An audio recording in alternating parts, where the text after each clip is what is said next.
Assalamualaikum Bapak. Waalaikumsalam warahmatullahi wabarakatuh. Tumben ini pagi-pagi nih Iya, sudah ke ruangan saya nih. Iya. Ada apa ini? Mohon maaf mengganggu waktunya Bapak sebentar ya Pak. Saya ingin sekali mengetahui, ingin mendapatkan ilmu dari Bapak mengenai pengalaman Bapak dalam pengambilan keputusan. Boleh ya Pak? Silakan. Silakan. Iya, baik ya Pak. Ada beberapa pertanyaan yang ingin saya ajukan ke Bapak. Yang pertama, selama ini bagaimana Bapak dapat mengidentifikasi kasus-kasus yang merupakan dilema etika atau bujukan moral?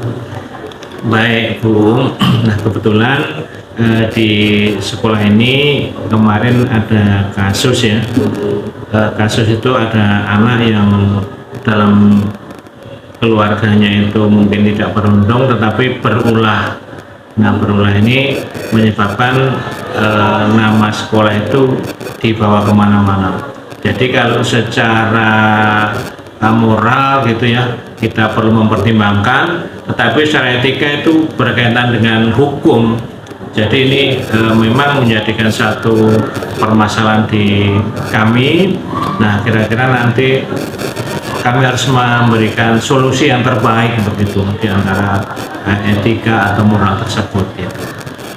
Lalu selama ini bagaimana Bapak menjalankan pengambilan keputusan di sekolah Bapak, terutama untuk kasus-kasus di mana ada dua kepentingan yang sama-sama benar atau sama-sama mengandung nilai kebajikan yang tadi Bapak sampaikan. Baik Ibu. Nah kalau yang kami lakukan terhadap tadi yang sudah saya sampaikan tadi, itu kita perlu pertimbangan yang matang begitu ya terkait dengan moral, bahwa ketika anak itu misalnya kasusnya itu berat, kemudian anak itu diberi sanksi yang berat pula. Nah ini ada sangkut pautnya dengan kelanjutan pendidikannya. Akan tetapi ketika berkaitan dengan etika yang berurusan dengan masalah hukum, nah ini juga menjadi satu pertimbangan yang harus kita cermati begitu. Nah sehingga kita harus cari jalan keluarnya, win-win solusi yang tidak terlalu merugikan terhadap anak terkait dengan kelanjutan pendidikan berikutnya. Terutama untuk masa depannya. Betul sekali, karena masa depan itu kan dalam tanda kutip terpengaruh dari pendidikannya. Iya. Kalau misalnya nanti kita cut kemudian seperti apa, nah tentu tidak seperti itu. Lalu langkah-langkah, apakah ada prosedur atau langkah-langkah seperti apa yang biasa Bapak lakukan selama ini? Baik Bu. Jadi untuk menyelesaikan permasalahan itu, yang pertama adalah kita komunikasi dengan orang tuanya. Karena orang tua itu adalah pendidikan yang utama dan yang pertama. Jadi tahu persis bagaimana permasalahan itu muncul. Nah kemudian kita komunikasi dengan para wakil, wakil kepala sekolah, kemudian guru BK, wali kelas, dan mendengarkan informasi dari para guru yang lain terkait dengan kasus atau anak tersebut. Nah sehingga diharapkan nanti pengambilan keputusan itu tidak merugikan anak, tetapi bersifat memberikan pembelajaran atau pendidikan. Karena memang referensi yang terbaik adalah dari orang tua ya Pak, karena keseharian anak kan dengan orang tua. Betul sekali. Kemudian tentu saja ada keterikatan pula dengan wali kelas ya Pak. Persis. Yang mengetahui latar belakang anak tersebut. Iya. Lalu hal-hal apa saja yang selama ini Bapak anggap efektif gitu dalam pengambilan keputusan pada kasus-kasus tersebut, terutama dilema etika ini? Menurut saya yang paling efektif adalah bagaimana komunikasi dengan orang tua. Karena orang tua itu yang waktunya paling banyak berhubungan atau berhadapan dengan anak. Nah kalau pihak sekolah itu mengarahkan, memberikan solusi, tetapi yang praktek langsung itu adalah orang tua ya. Jadi tahu kesehariannya, sehingga orang tua juga perlu dikasih bagaimana cara memberikan solusi atau bagaimana cara menangani anak tersebut. Karena kalau misalnya nih anak itu istilahnya diberi informasi atau dididik di sekolah atau diarahkan begini begitu, tetapi dari pihak orang tua itu tidak, atau kurang mendukung atau kurang paham bagaimana cara memberikan solusi itu. Nah, ini yang akhirnya tidak efektif. Sehingga kalau bagi kami tim manajemen di sekolah, saya sebagai kepala sekolah, itu yang saya utamakan adalah bagaimana komunikasi dengan orang tua. Nah, tentu komunikasi dengan orang tua itu juga nanti akan dikawal oleh wali kelas, oleh guru BK, sehingga orang tua juga tidak sendiri menyelesaikan masalah ini, begitu. Saya kira begitu, Ibu. Sangat penting ya Pak untuk membangun kolaborasi dengan orang tua ya, Nah, Pak. itu. Jadi memang harus kolaborasi, karena mendidik anak itu kan ada sekolah, ada masyarakat, ada orang tua. Tetapi orang tua inilah yang sangat penting sekali dalam hal Sangat berperan. dalam mendidik anak-anaknya, gitu. Kemudian menurut Bapak, hal-hal apa saja yang selama ini merupakan tantangan dalam pengambilan keputusan pada kasus-kasus dilema etika? Tantangan apa saja yang Bapak hadapi? Nah, terkait dengan dilema etika, itu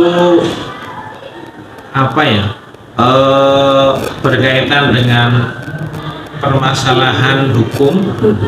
Itu ada sesuatu yang harus diputuskan.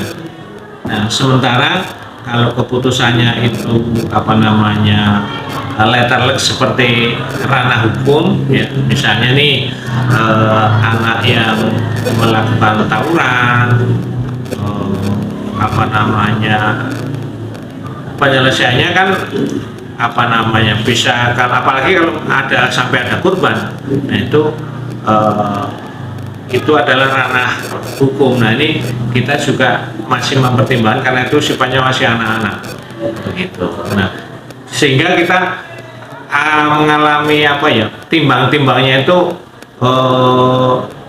harus banyak pertimbangan, begitu, itu dari sekolah, gitu ya. Saya kira itu Perlu banyak aspek yang perlu dipertimbangkan. persis, ya. Banyak aspek lah, bukan hanya satu dua, tapi banyak aspek yang perlu dipertimbangkan, begitu. Kemudian, apakah Bapak memiliki sebuah tata cara atau jadwal dalam sebuah penyelesaian kasus tersebut? Apakah Bapak langsung menyelesaikan di tempat atau memiliki sebuah jadwal gitu untuk menyelesaikannya dalam bentuk atau prosedur seperti apa yang Bapak jalankan? Baik, Ibu. Jadi kalau saya ketika ada permasalahan itu harapannya cepat terselesaikan. Jadi langsung. Jadi tidak membuat jadwal, lah ini minggu ini kasusnya seperti apa, nanti minggu depan, tidak seperti itu. Jadi bagi saya adalah simultan, begitu ya. Jadi ketika anak itu ada permasalahan, kemudian ditemukan penyebabnya, kemudian dicarikan solusinya. Nah, sehingga tidak berlarut-larut, begitu. Jadi sesegera mungkin ya? Persis, sesegera Nanti mungkin. dikhawatirkan bertumpuk. Iya, kan tentu nanti khawatirnya kalau terjawab nanti masih ada kasus lain, kan ini jadi malah numpuk-numpuk permasalahan. Tetapi ketika satu permasalahan itu diselesaikan, kemudian sudah selesai, kemudian dipantau, kemudian TL-nya bagaimana, itu secara simultan, begitu, Ibu. Jadi harus sesegera mungkin, takutnya nanti selesai satu masalah timbul masalah baru lagi gitu ya. Yeah. Jadi harus sesegera mungkin. Jadi tidak ada jadwal atau tata kala yang Tidak ada, tertentu ya, Pak? tidak ada. Baik.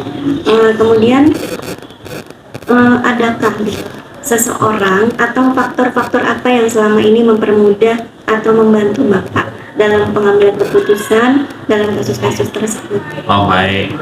Nah, kalau sekolah itu kan ada namanya tim manajemen. Nah, dari tim manajemen itulah yang memberi pertimbangan yang saya diskusi untuk menyelesaikan setiap masalah. Jadi tidak saya sendiri, ya, tetapi dari teman-teman wakil, ya. Kalau kasus-kasus anak berarti ada wali kelas, guru BK. Nah, ini saya ajak bicara untuk menyelesaikan masalah itu, gitu. seperti itu. Berarti kita tidak bisa menyelesaikan masalah sendirian ya Pak? Persis tadi Ibu bilang kolaborasi tadi. Pasti harus ada kolaborasi. Ya, jadi tidak bisa one man show lah kira-kira seperti itu, tetapi kolaborasi dengan banyak pertimbangan, banyak pemikiran. Nah, mudah-mudahan bisa menghasilkan keputusan yang terbaik. Baik Bapak, ini adalah pertanyaan terakhir.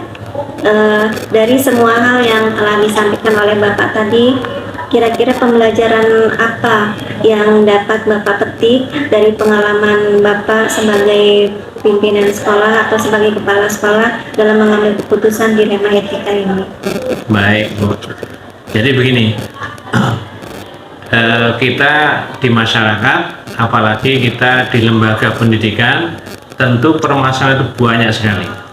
Nah, permasalahan itu ada yang ringan, sedang, ada yang berat, dan semua itu harus diselesaikan. Jadi tidak hanya yang ringan dan yang sedang aja diselesaikan, yang berat nanti ditinggal, tidak seperti itu. Tetapi semuanya harus diselesaikan. Nah, bagaimana penyelesaiannya adalah tadi kolaborasi dengan tim manajemen yang ada di sekolah. Dengan seluruh stakeholder sekolah. Betul sekali, karena mereka itu tentu punya pengalaman-pengalaman yang mungkin saya tidak punya.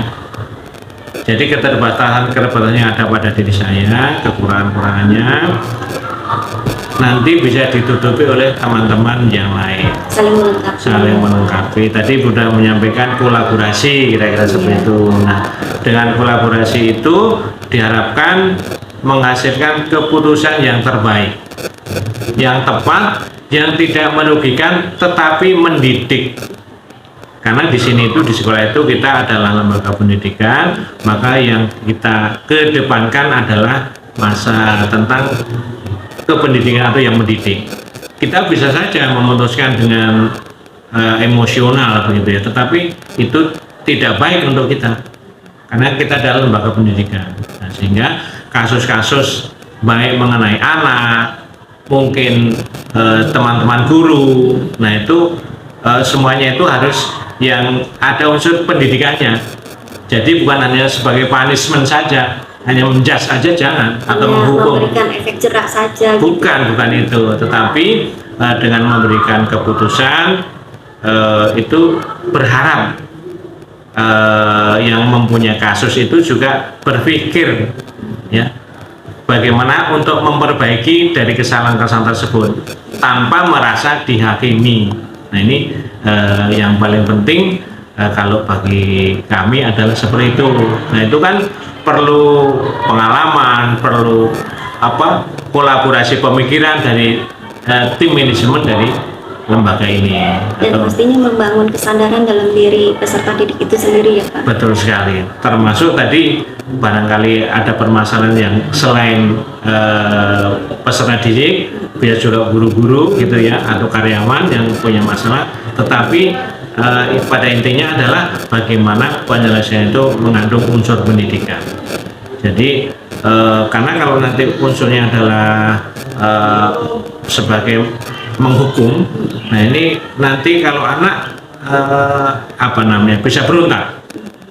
Nah, ini yang kita hindarkan. Jadi menimbulkan kesadaran diri bagaimana untuk memperbaiki dari kesalahan-kesalahan yang mereka lakukan. Saya kira itu, Bu.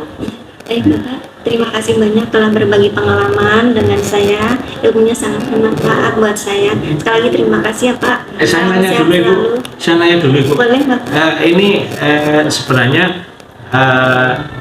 terkait dengan wawancara ini untuk keperluan apa Ibu ya? Ya, mohon maaf Pak, sebelumnya saya melakukan ini karena dalam rangka untuk memenuhi tugas saya sebagai guru penggerak angkatan 7 untuk Jakarta Utara. Mohon doanya ya Pak agar saya bisa melewati masa pendidikan ini dengan baik. Amin. Dan semoga Bapak selalu mendukung saya. Amin, insya Allah. Karena memang yang menjadi cita-cita saya itu di lembaga ini atau di sekolah ini ada 1, 2, 3 teman-teman guru penggerak yang bisa menggerakkan sekolah ini secara bersama-sama. Saya sangat senang Ibu menjadi CGP, calon guru penggerak, dan mudah-mudahan lulus menjadi guru penggerak yang memang sudah menjadi program pemerintah. Terima kasih Bapak, doanya, dukungannya, supportnya ya Pak. Terima kasih. Assalamualaikum warahmatullahi wabarakatuh. Waalaikumsalam warahmatullahi wabarakatuh.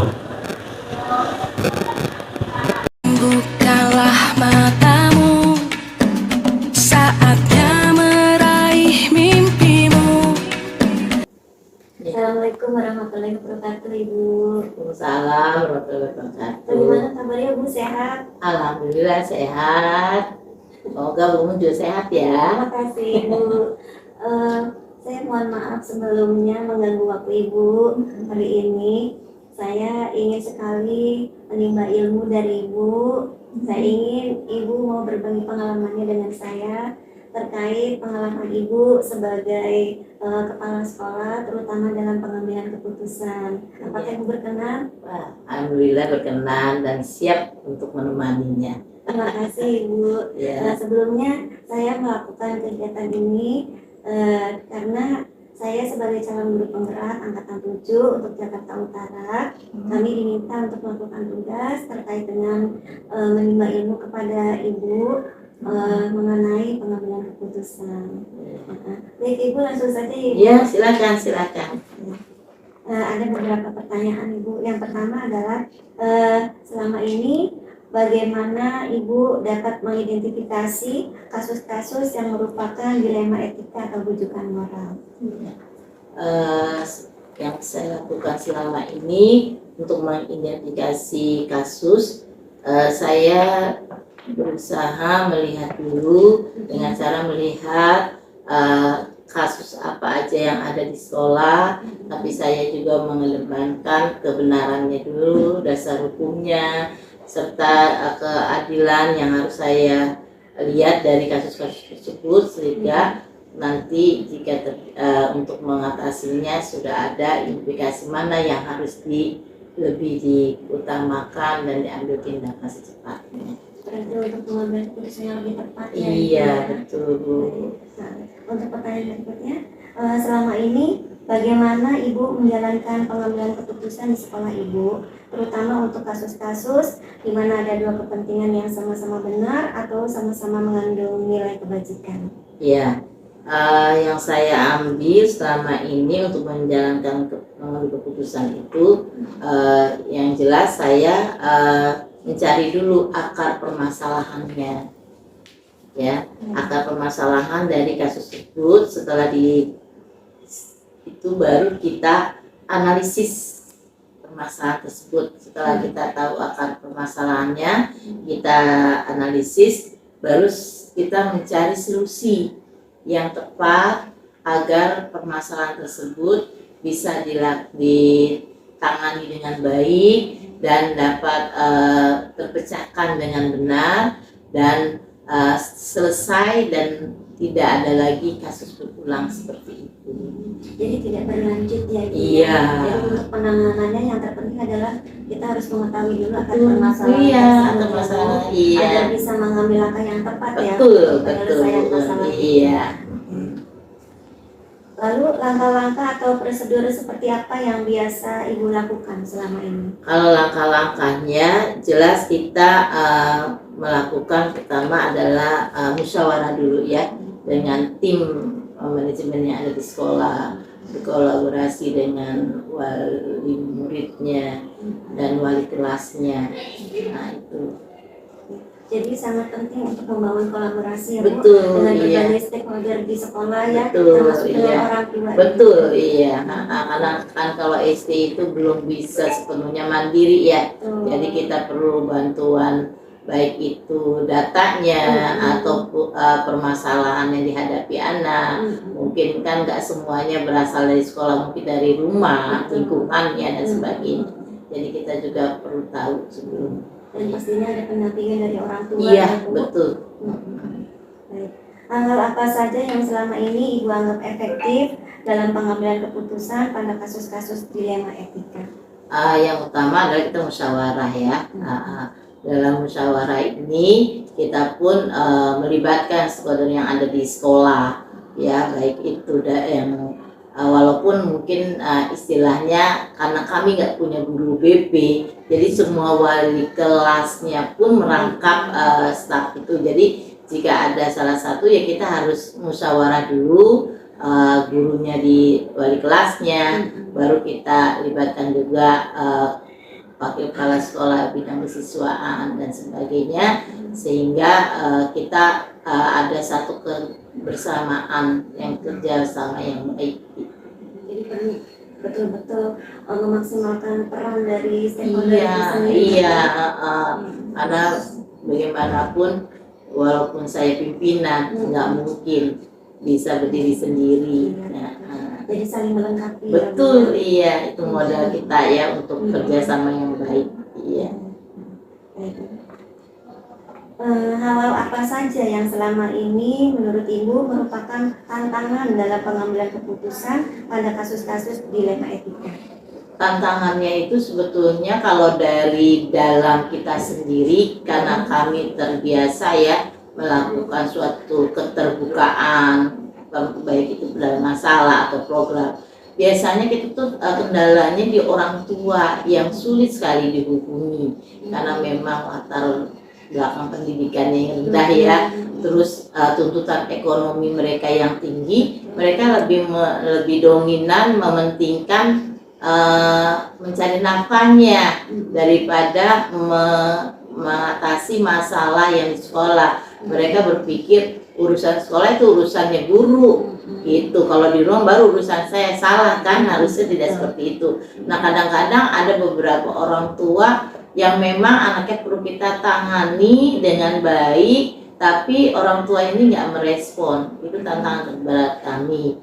Kalau dari dalam sih seluruh guru wali kelas itu selalu, walaupun itu kasus baik kecil atau dalam proses tingkah laku, proses pembelajaran, itu selalu kita sharing di waktu-waktu menjelang kita nunggu waktu absen ya. Mereka minta, ini ada anakku yang begini-gini, jadi kita selalu sharing di situ.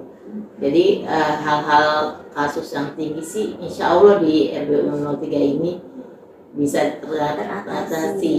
Alhamdulillah ya. Iya. Karena berkat peranan dari stakeholder sekolah. Iya, keterbukaan. Iya, mereka saling bahu jika ada permasalahan. Sama aku nggak mempan, coba bantu, nanti guru yang lainnya bantu. Coba nanti kita pendekatannya gitu. Jadi Iya, iya. Jadi anak-anak pun tahu walaupun bukan hanya gurunya, ada guru lain pun yang ikut peduli. Iya. Lalu apakah Ibu memiliki sebuah jadwal tertentu dalam sebuah penyelesaian kasus dilema etika ini? Apakah Ibu langsung menyelesaikannya di tempat atau memiliki sebuah jadwal untuk menyelesaikannya, bentuk atau prosedur seperti apa yang Ibu jalankan? Kalau jadwal atau program kami tidak, karena kasus itu kan nggak mungkin kita programkan, kalau bisa malah jangan ada ya. Jadi kalau terjadi kasus kita cepat menindaklanjut langsung.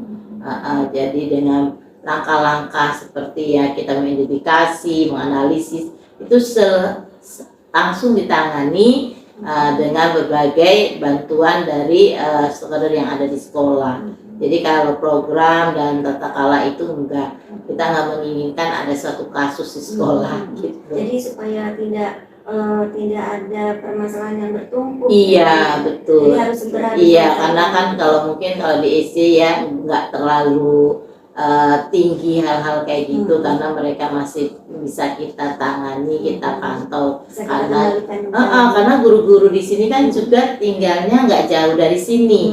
Jadi walaupun di rumah mereka ada kelainan tingkah laku, itu bisa terlihat cepat. Jadi besok sampai di sekolah diingatin, iya, kamu kemarin sore ibu lihat begini gitu. Jadi mereka cepat tertangani dengan baik. Iya.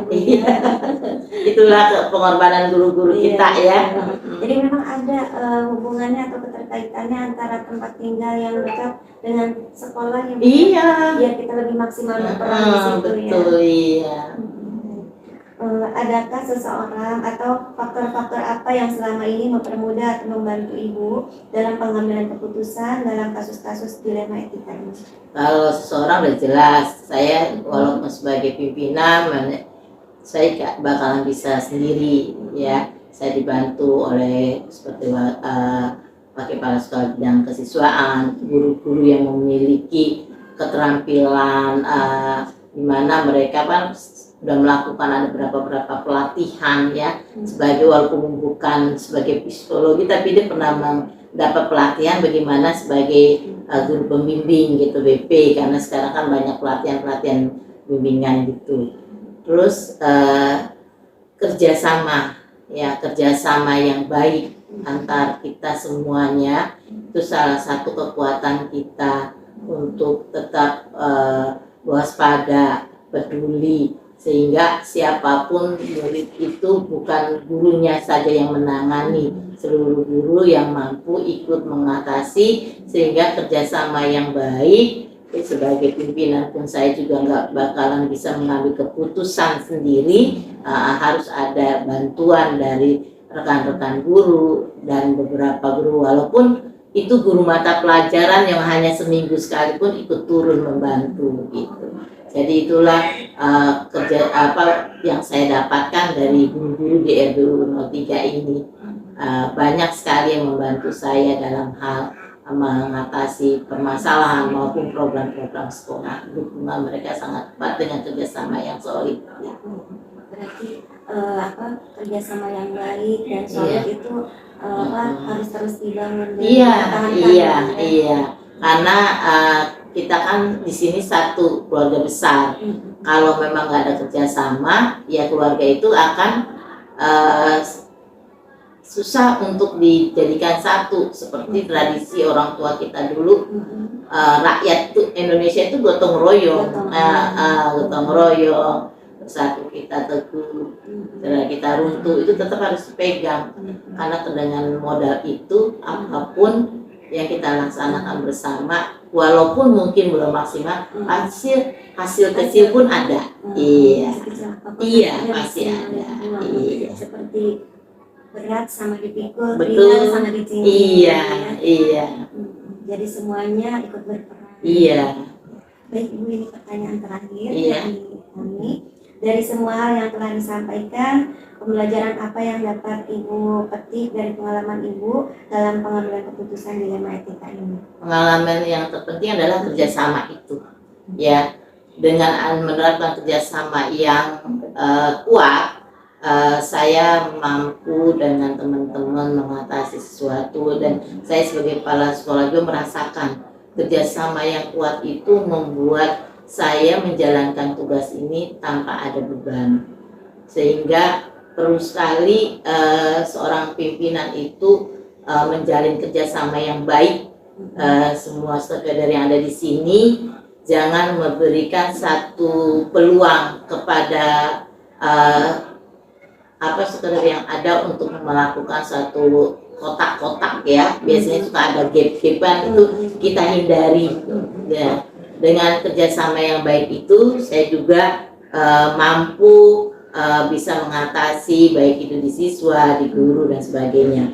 Di samping itu juga yang saya dapati adalah suatu keputusan, di mana mengambil keputusan itu tidak boleh egois, tidak boleh dengan pihak mentang-mentang pimpinan memiliki kekuatan sendiri.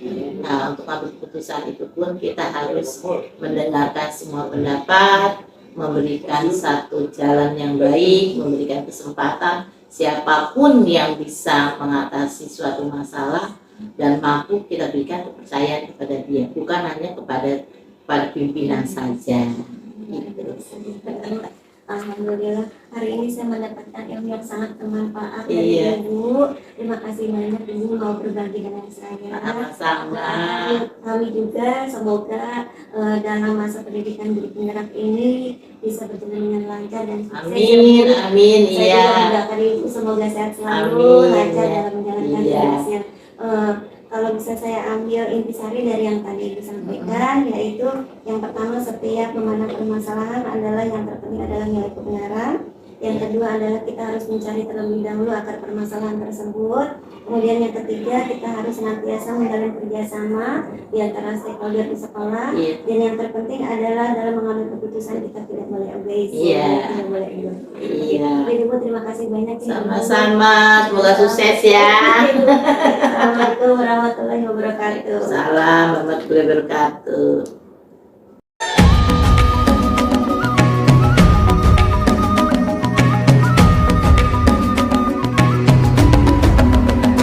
Bangun dan bukalah matamu, saatnya meraih mimpimu. Arahkan pandangan ke depan, Tuhan kan menuntunmu. Sadarilah masa berganti,